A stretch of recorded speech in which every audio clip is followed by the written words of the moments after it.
Hey YouTube, it's your girl Dr. J, and I decided to come and do a quick video about teaching an AHA child.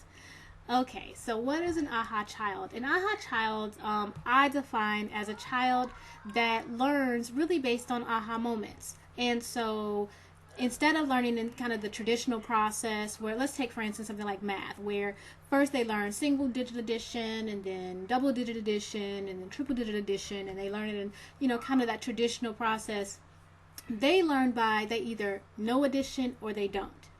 And so when they know addition and when they get that brain connection and it clicks and they go, wow, I get it, they can do single, double, triple, doesn't matter what sort of addition you throw at them, they can do it.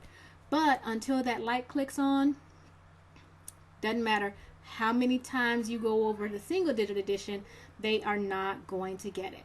With an AHA child, they're not in the process so much as learning to read. They either know how to read or they don't. They don't learn how to tie their shoes. They either know how to tie their shoes or they don't. It's just one of those things where everything it's really about clicking for them, as opposed to what we normally would think of when we think of learning. Having an AHA child is both fascinating and frustrating. It is fascinating because you get to, you see the moment when they get it. And when they get it, they know it deeply. They can bring it up and recall it at will. They don't learn it and forget. They keep it.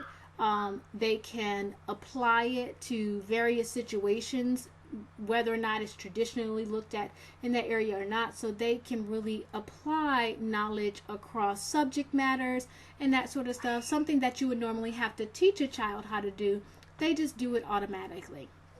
And with AHA children, we see this a ton with just asynchronous children, which is, something that's very much aligned with gifted kids who tend to be asynchronous, where they operate at very different levels depending on the subject matter area, and even sometimes physically and emotionally, as well as other things. But I have an AHA child. So my middle child, who is the middle child by 1 minute, he's the other half of the Wonder Twins, he is my AHA child. And with him, not only do I know that things just have to, they're going to have to click. I can't force it to happen. It's going to have to happen for him.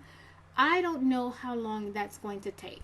It may take 10 minutes of me explaining something to him, and then he goes, aha, I got it, I'm done. It can take 10 months. And that's where we were with him with simple addition and subtraction calculations.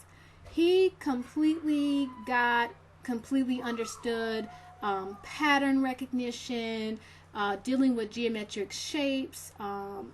He got skip counting and even, multiplication. But simple addition and subtraction was a really big struggle for him. And I did everything I could to teach it in a lot of different ways. And I had to step back and say, I'm not going to be able to force this connection to take place.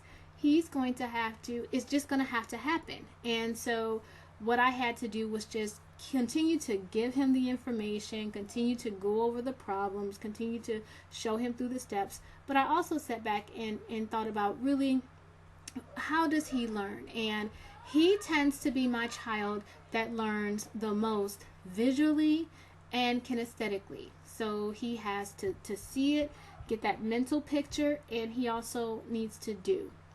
So one of the things that I did, we finally reached our aha moment with calculations. And there were two things that I think really helped with that process. The first thing that really helped with that process was this book. It's called Right Brains, Addition and Subtraction. And it really did a great job of giving me a lot of ideas on how I could just visually show him, various aspects of numbers and calculations and different things like that. And as you can see from the cover, they have these little houses. And you have 3rd Street, 4th Street, 5th Street. and he really, liked to see that picture. They had, the book has some really good advice, like she talked about showing showing things addition and as a pattern.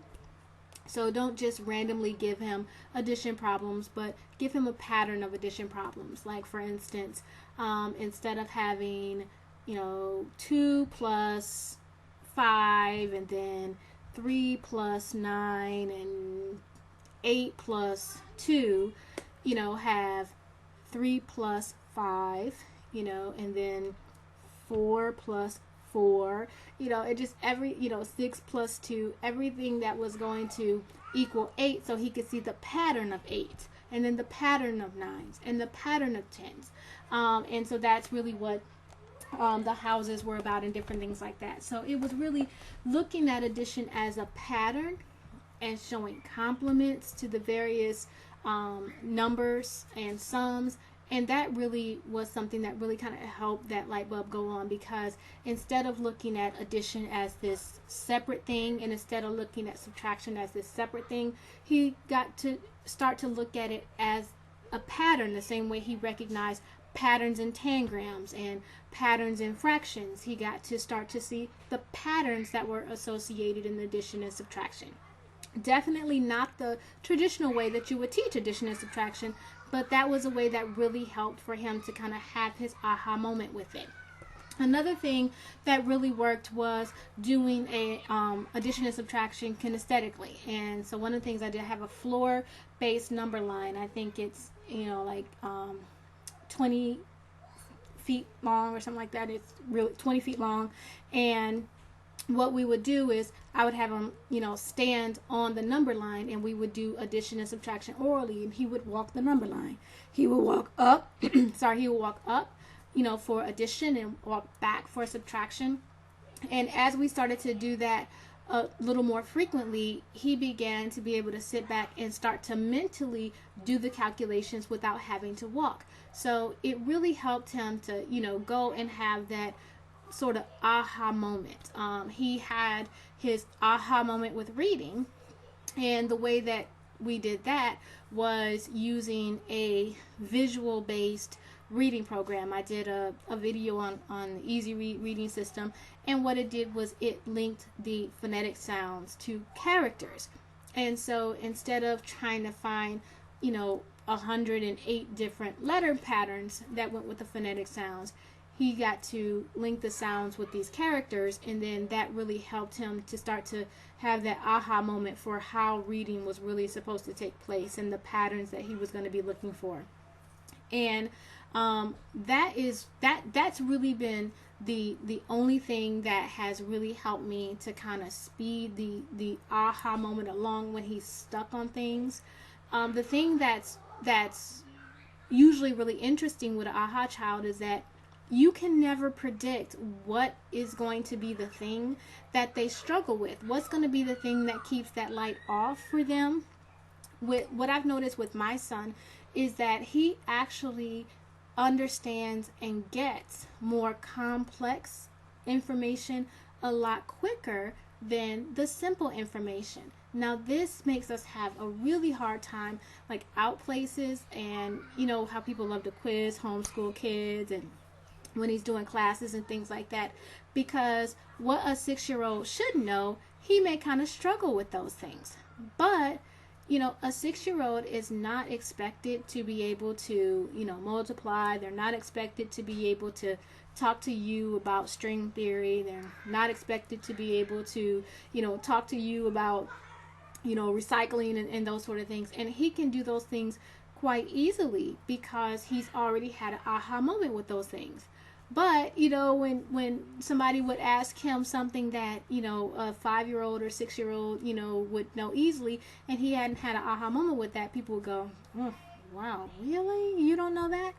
And so I really had to, one, protect him from vultures, but two, really be much more gentle with him in my approach, and give him a lot of things in a lot of fun ways, not hold back the rest of his learning because he hadn't had the aha moment with those things yet, but to allow him to continue to go forward in his learning and get those aha moments in those more complex type of things, and he could use that information to kind of circle back and get some of the things that he had kind of struggled to get earlier.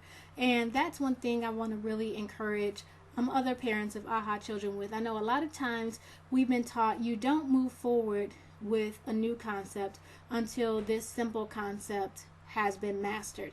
But that's not always the way that it works with AHA children. Sometimes AHA children, they can understand much more complicated things, much more complex things earlier than they would be able to understand some of the simpler things. And I'm not sure exactly what's going on in that beautiful mind of his that makes those more complex things easier for him, but it just does. And as long as I see him having true aha moments with more complex things, I'm going to let him continue to go forward, and I continue to try to be as creative as possible and put as many light switches around as possible for the simple things, so that maybe one of those light switches will click it on. But if you have an AHA child and you're struggling with how to help them understand different concepts, whether it be, addition and subtraction or multiplication, or, even some things with reading and those sort of things, I would just encourage you to definitely try out some visual things, some visual learning concepts, try out some pattern recognition, try to make it kinesthetic, do it with songs and other things. But if you have a light switch child where the learning is either completely off or it is completely on, I would say put as many light switches around that house as possible so that one of them might click, and maybe they can get it and embrace that knowledge and let that beautiful mind start to work a little bit earlier than if you just gave it to them in that one particular way. Because yes, it can be very frustrating when you're going, really, 2 plus 3, just tell me. That can be very frustrating when it feels like they're not getting it. But when that mind gets it, it's just amazing how, you don't have to teach kind of those next steps, because they got it. They're cool. They have it. It's theirs. They own it. And it is beautiful. So hope this helps. This is Dr. J. And I'm out. Bye-bye.